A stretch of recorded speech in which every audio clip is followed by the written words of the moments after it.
have always been fascinated by bubbles.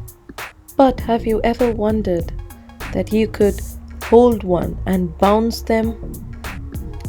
I agree, it's really fascinating. And for this, you just need some bubble solution and a pair of gloves. If you don't have bubble solution at home, you can create your own by adding equal parts of water and dish soap and a tablespoon of glycerin.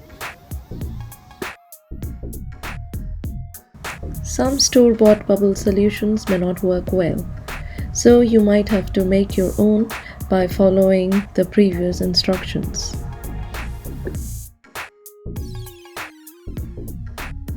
For this video, I tried 2 store-bought bubble solutions, out of which one worked and the other didn't. Blow a single bubble with your bubble wand and do this experiment.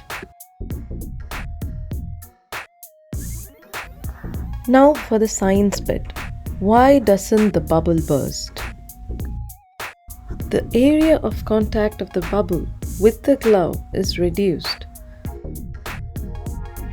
Also, the glycerin makes the wall of the bubble denser and stronger.